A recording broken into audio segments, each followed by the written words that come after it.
Okay, तो we have this problem और इसका सोल्यूशन हम प्रॉपर तरीके से लिखेंगे। तो which of the following matrices A are diagonalizable, in case A is diagonalizable, find a matrix P and a matrix D such that P inverse A of P is equal to D। Okay, तो वो non singular matrix P आपको calculate करना है।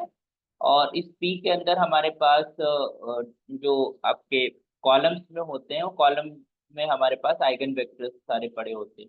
और D is your diagonal matrix, जिसके similar है वो matrix. Okay, तो हम सेकंड प्रॉब्लम कर रहे हैं। फर्स्ट तो सेकंड टू ऑर्डर की हमारी मैट्रिक्स है, तो you can able to do by self. ठीक है, तो हम यहाँ पर सोल्यूशन लिखने जा रहे हैं सेकंड। पहले हम इसको चेक करेंगे ये डायगोनलाइजेबल है या फिर नहीं। ठीक है, so I am just taking this is the matrix A. एक सवाल आप अच्छे से समझ लेंगे तो आप और प्रॉब्लम्स आपको, उसके बाद आपकी प्रैक्टिस, आप जितना प्रैक्टिस करेंगे उतना फास्ट आप क्वेश्चन को कर पाएंगे। 6 - 6 एंड 2। ओके, तो इसके लिए हम, इट इज आल्सो 3/3 नॉट 2/2। तो दिस इज 3/2 3। ओके, तो सबसे पहले हमारा क्या काम होता है, कैरेक्टरिस्टिक इक्वेशन लिखना। तो कैरेक्टरिस्टिक इक्वेशन लिखने के लिए हमें डिटर्मिनेंट की जरूरत पड़ती है। तो let us right determinant of this matrix. तो डिटर्मिनेंट हमारे पास फर्स्ट रो के अलॉन्ग हम एक्सपेंड कर रहे हैं, तो this is 1, this column and removed, this row is removed, so you will have this is -5 3 -6 and 4। and this is minus आता है तो माइनस माइनस हो जाएगा plus. and this column and this row is removed, this is 3 6 3 4, and this is plus of 3, and this is implies this and this is 3 -5 6 -6। okay, so from here you will get this is minus of 20, 5 for the 20, and plus of 18 is here. This is plus of 3, you will have this is 3 for the 12, 3 for the 12 and 6 3 the 18, तो यहाँ पर 18 हो जाएगा plus का 3। आप लोग साथ साथ में कैलकुलेशन करिएगा, कहीं मान लो कैलकुलेशन मिस्टेक होती है तो आप मुझे मैसेज करके बता दीजिएगा। 3 6 the 18 -18, and this is your plus of 30। okay, 5 6 5 the 30। okay, so from here you will get this is minus of 2, and this is 3 into minus of 6, and this is plus 3, and this is of 12। okay, so from here you will get this is -2, and 6 is 18, or 12 is 30। Okay, सो आपको कितना यहाँ से मिल गया, you will gate I think 16 है, तो ये 20 हो जाएगा और यू विल बी 16 प्लस। तो दिस इज डिटर्मिनेंट, है ना। साथ में हम ट्रेस की अगर हम बात करें, ट्रेस ऑफ ए, तो सम ऑफ डायगोनल एलिमेंट्स, तो 1 -5 + 4 यू विल गेट 0। ठीक है, तो इसका जो ट्रेस है वो 0 है। अब हम जो आपके प्रिंसिपल माइनर्स हैं उनको कैलकुलेट कर लेते हैं। तो जो डायगोनल एलिमेंट्स होते हैं उनके रिस्पेक्ट में जो माइनस कैलकुलेट करते हैं, these are called principal minor. तो A11, this is the cofactor in, जो है तुम्हारे पास A11 के रिस्पेक्ट में। तो ये हमारे पास गया और ये गया, तो हमारे पास क्या बचेगा, इसको हमने अभी कैलकुलेट करा, दैट इज और माइनस। ओके, इसके बाद A22 की हम बात कर लेते हैं। तो ये column, this is row, this is 1 3 1 3 6 4। Okay, and that will be equal to 4 minus का 18, and that is equal to minus of 40। And this is A33, A33 is what, this column and this row, this is your 1 -3 and 3 -5, so you will have this is minus of 5 and plus of 9 is equal to 4। so from here you since आपका जो characteristic equation जो defined है हम लोगों की, जो हमने एक फार्मूला पढ़ा था, this is your lambda cube minus trace of A of lambda. एक फार्मूला इसलिए हम बार बार लिखते हैं कि this is the simple way to do the find the characteristic equation. ठीक है, फॉर द 3 ऑर्डर और सेकंड ऑर्डर, है ना।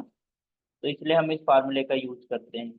बाकी अदरवाइज तो आप ऐसे भी कर सकते हो, ए माइनस लेमडा आई करके आप इसका जो डिटरमिनेंट निकालोगे, तो you will also form the characteristic equation. ठीक है, A22 and plus का A33 and this is your lambda and this is minus of determinant of A just equal to 0. So from here this is lambda cube और trace तो इसका 0 आया है तो ये टर्म हमारा 0 हो जाएगा प्लस A11 था माइनस का 2 A22 निकाला है माइनस का 14 और A33 है प्लस का 4. So this is your lambda and determinant of A determinant 16 निकला था तो this is your minus of 16 is equal to 0. So from here you will get the eigen equation characteristic equation this is lambda cube ये 0 हो जाएगा और ये हमारे पास हो जाएगा माइनस का 12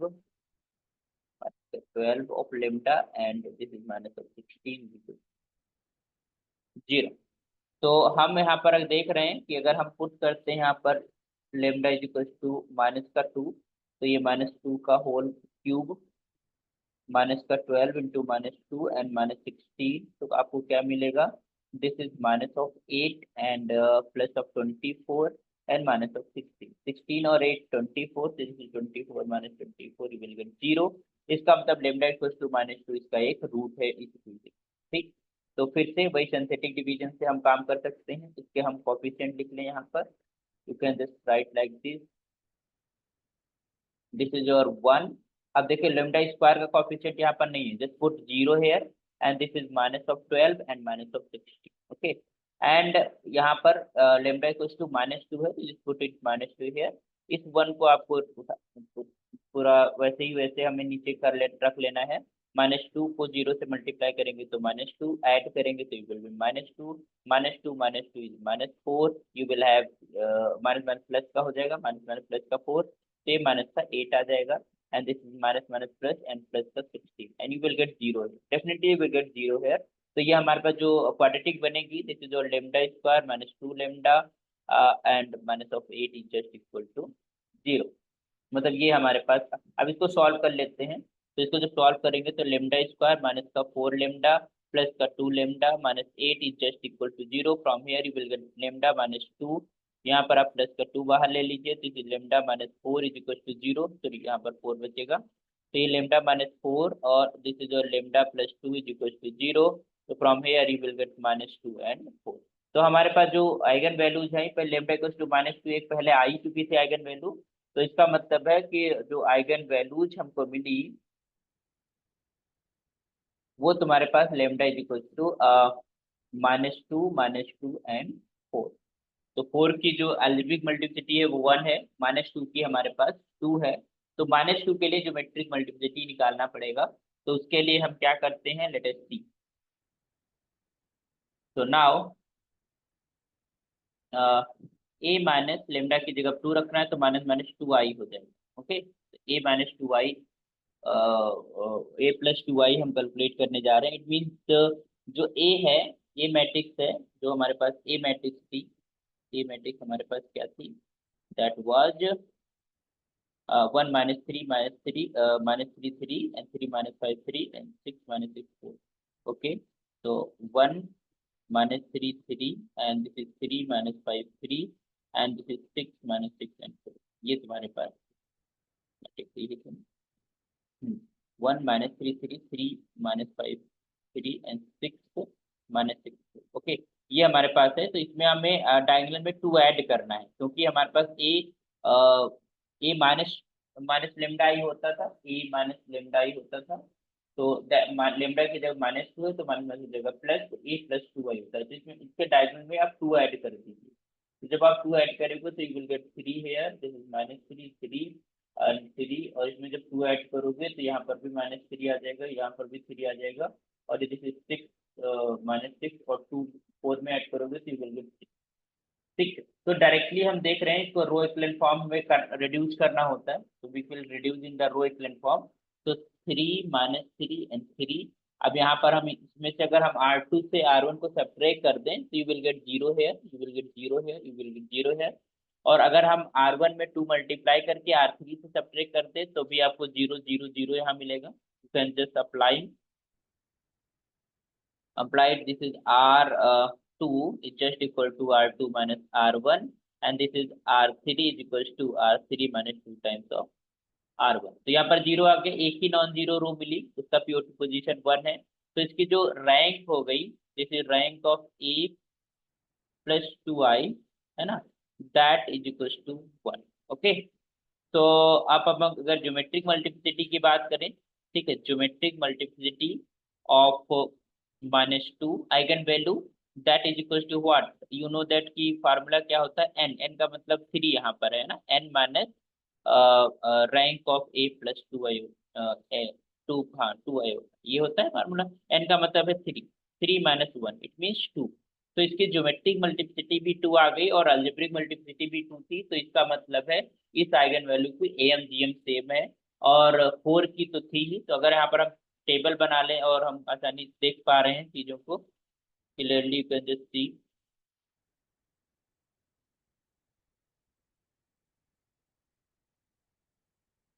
यहाँ पर आपको दो डिफरेंट आइगन वैल्यूज हैं, एक तो -2 है, दूसरी है 4, है ना। तो इफ यू सी क्लियरली, यहाँ पर सब सारी आइगन वैल्यूज की एम जी एम सेम है, इसका मतलब ये क्या होगा, तो ये तो -2 है और है 4। यहाँ पर अगर हम अलजेब्रिक मल्टीप्लिसिटी की बात करें तो -2 की है 2 अलजेब्रिक मल्टीप्लिसिटी और 4 की है 1। जीएम जब हमने निकाला, क्योंकि अब हमें 2 का ही निकालना, -2 का ही निकालना पड़ेगा, तो 2 आ गया और इसका तो 1 ही रहेगा। तो since this is M is just equal to GM for each, for each eigen value, है ना, यही तो फार्मूला था, फॉर ईच आइगन वैल्यू। तो दिस implies given matrix is diagonalizable।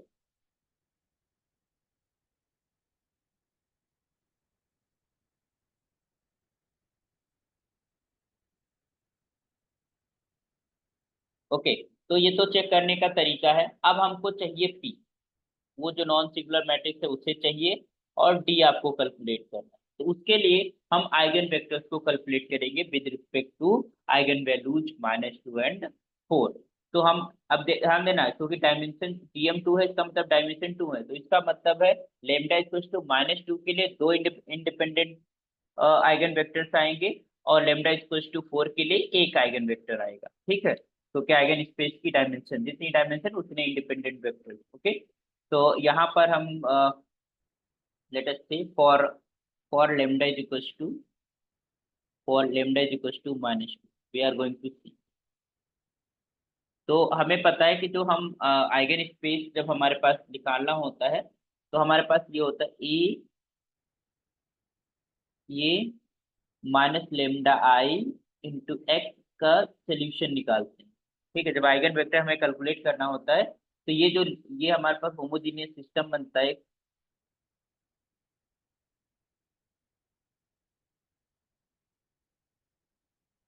इसका सोल्यूशन निकालते हैं, ठीक है, नॉन सिंगुलर सोल्यूशन, है ना, नॉन ट्रिवियल सोल्यूशन, जीरो के अलावा जो, क्योंकि नॉन जीरो वेक्टर्स हमें चाहिए होते हैं, तो इसका सोल्यूशन निकालते हैं। तो हम करते क्या है कि हम इसको रिड्यूस करते हैं, या यू कैन से, अगर हम यहाँ पर लेमडा इक्वल टू -2 रखें, तो you will say A plus, A + 2i of x.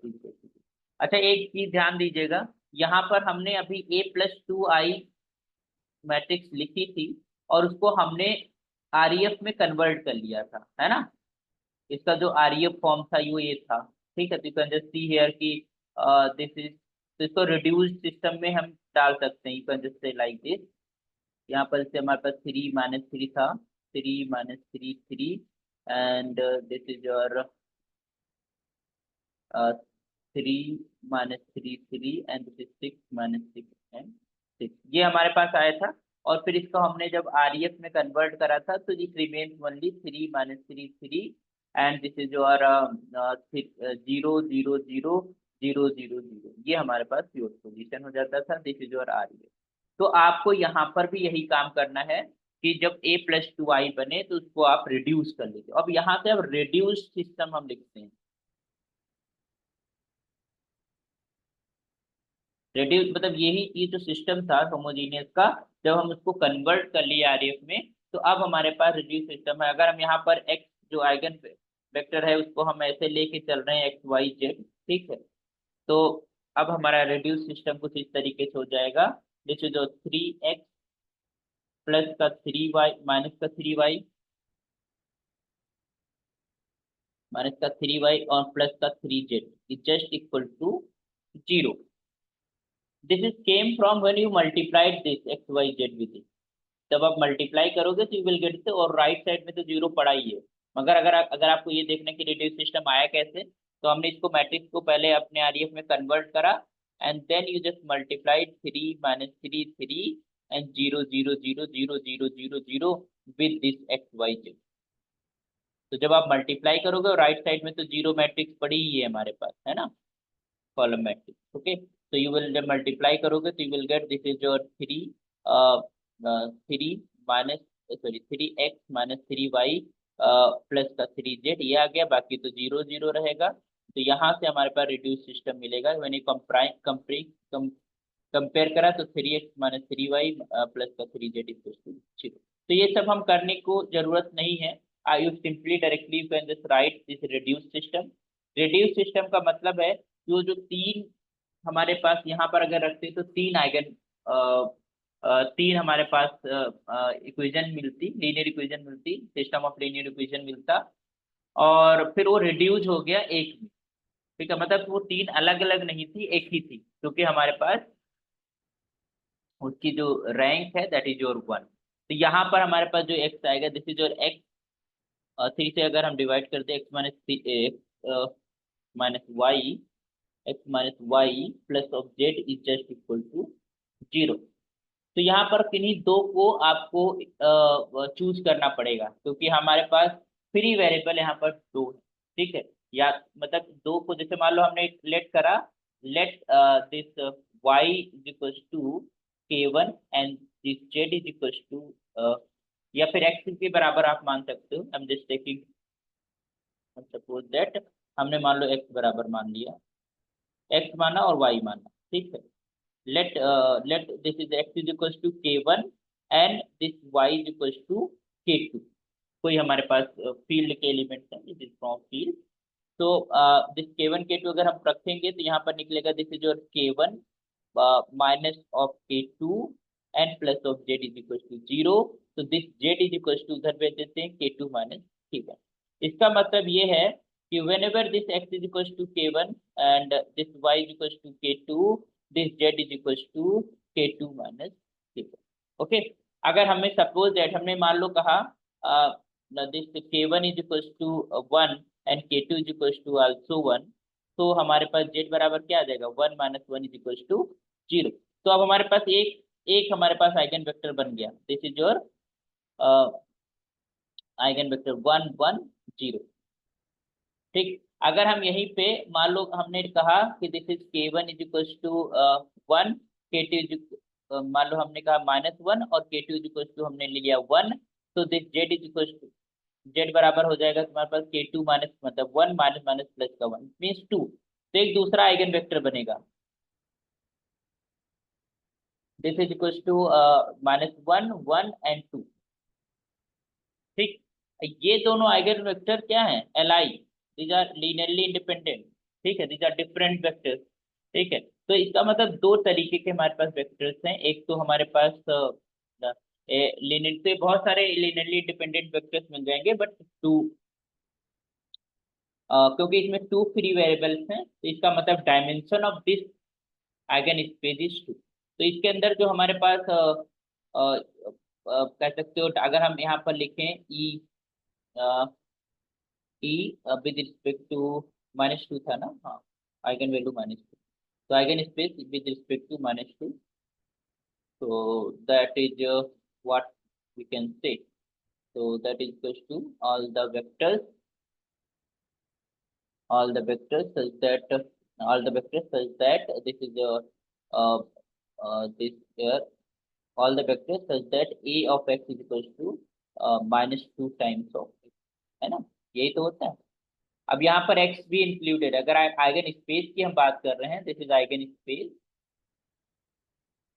तो यहाँ पर x बराबर 0 भी इसको सेटिस्फाई कर रहा है, मतलब 0 इंक्लूडेड है।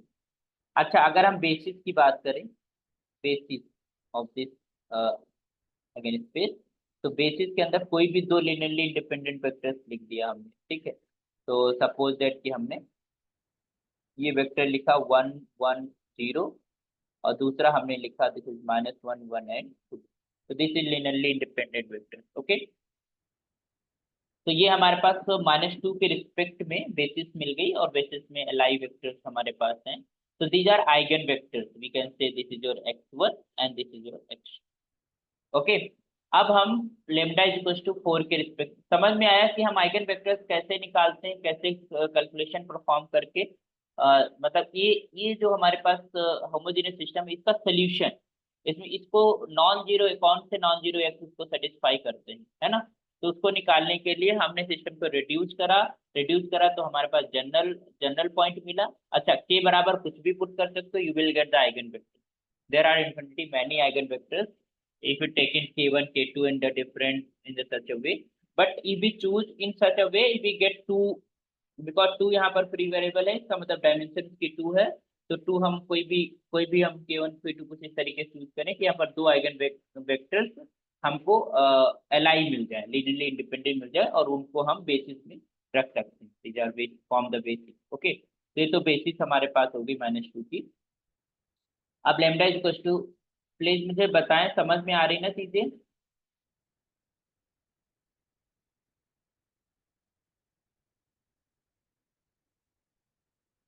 ओके, तो यहाँ पर अब हम बात करते हैं for lambda is equal to 4, है ना, 4 ही था ना। तो अब हमको क्या निकालना होगा, दिस इज योर ए और -4i, है ना, एक्स, इसका सोल्यूशन आपको निकालना। ठीक है, इट मीन्स a-4i पे हमें काम करना है। ठीक है, तो ये तो तुम्हारे पास सबको पता ही है, this is your A, this is 1 -3 3। Basically हमको आइगन वेक्टर्स कैलकुलेट करना है with respect to eigen vector.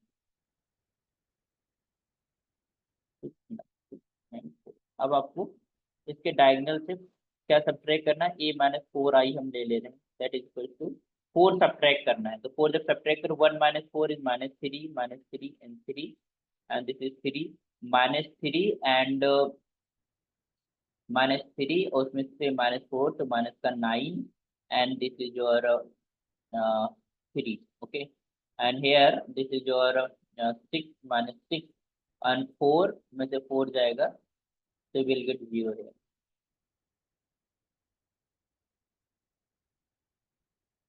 सही है ना।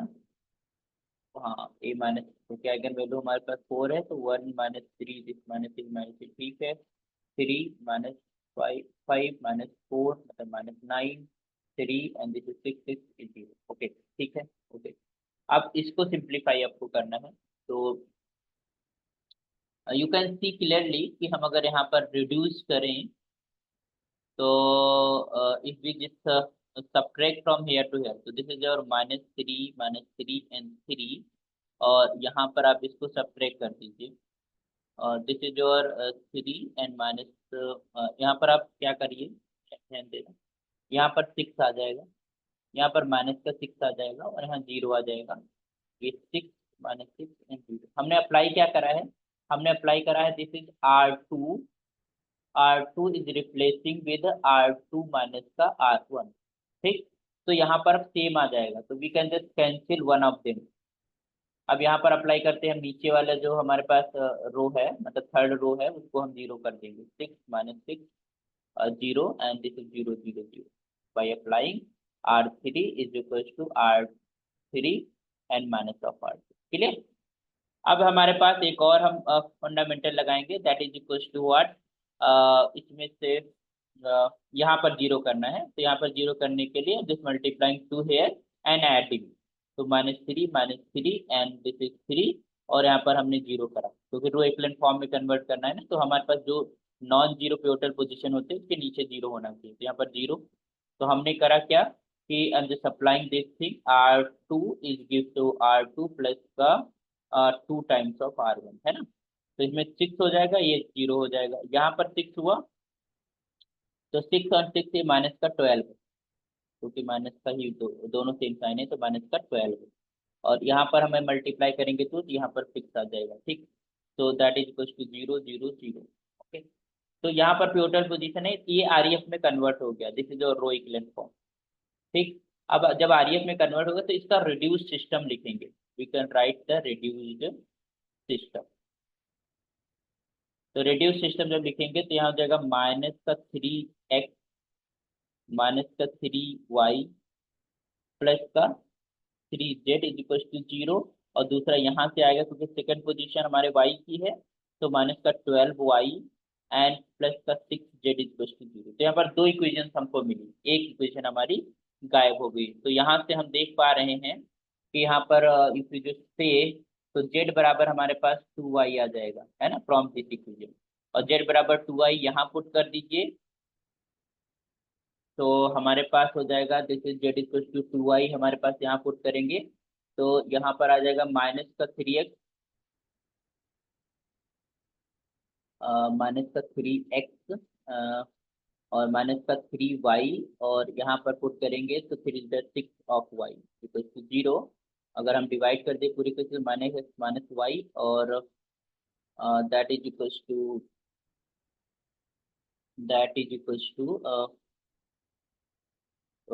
प्लस का 2y इज इक्वल टू 0। तो this is -x and plus का y इज इक्वल टू 0। तो यहाँ से हमारे पास y बराबर क्या आ गया, x। तो यहाँ पर हम देख रहे हैं कि this x is equal to y and y, तो y है ही है ना, और z is equal to 2y। ठीक, तो अगर हम यहाँ पर लेट कर लेते हैं, let y is equal to k, तो एक ही थ्री वेरिएबल से काम चल रहा है, k बराबर y equal to x equal to k and y is equal to k, क्योंकि x बराबर y था और z बराबर 2k आ गया। ठीक, तो यहाँ पर जो आइगन वेक्टर्स हैं वो का फॉर्म आ गया k एंड 2k, ये हमारे पास इस तरीके का आइगन वेक्टर आ गया। बट फ्री वेरिएबल k एक ही है, तो यहाँ पर एक ही इंडिपेंडेंट वेक्टर हमको मिलेगा, और इसकी डायमेंशन हमारे पास ऑब्वियसली 1 है। तो अगर हम k बराबर सपोज दैट हमने 1 पुट कर लिया, सपोज दैट थोड़ी देर के लिए, तो हमारे पास जो एक वेक्टर मिलेगा, इसको हम x3 नाम दे रहे हैं, that will be equal to 1 1 2। Okay, तो अब यहाँ पर हमने देखा कि हमारे पास तीन आइगन, इसका अगर हम बेसिस लिखें तो इसकी बेसिस हम simply can write like this, this is 1 1 and 2, this is a basis. Okay, अगर आइगन स्पेस की बात करें तो you can just right such x such that ax is equal to 4 times। ठीक है, तो this is your eigen space. तो यहाँ पर अब हमारे पास हमको जो P फॉर्म करना था, तो P हमारे पास जो होता था, जो हमारे पास इंडिपेंडेंट आइगन वेक्टर्स मिले हैं, ठीक है, और सेपरेट अगर आइगन वैल्यू के रिस्पेक्ट में आइगन वेक्टर्स हम लेते हैं तो वो इंडिपेंडेंट होते हैं। और तो इसका मतलब है ये जो मैट्रिक्स बनेगी इसमें x1 x2 और x3 को कॉलम्स में रख दो, then you will get the final matrix. तो हमने x1 x2 निकाला था, these are the 1 1 0 1 -1 1 and 2, this is 1 1 1 0 -1 1 and 2, और ये हमारे पास आ गया 1 1। तो ये हमारे पास P मैट्रिक्स बन जाती है, this is your P matrix, this is the non singular matrix and that will P inverse that gives your P inverse A of P just equal to some diagonal matrix. अब वो जब diagonal matrix क्या होगी, जो eigen values हैं उनको आपको diagonal में रखना है, जस्ट पुट इन डायगोनल। तो -2 था, -2 0 0, -2 दो बार था, तो you can just put -2 2 times and this is 0 0 4। तो ये वो डायगोनल मैट्रिक्स आ गई जिसके रिस्पेक्ट में ए जो डायगोनल जो मैट्रिक्स है वो सिमिलर है ना। तो आपको डायगोनल के अंदर रख देना है वो सारी eigen values, then you will get the D, and when you finding the eigen vectors and L vectors, है ना, आइगन वेक्टर्स, और उनको आपको कॉलम में रखना है, you will get the P. Okay, तो ये पी और डी आपको फाइंड करना था। समझ में आया कैसे करेंगे? Please let me know you understood और नॉट।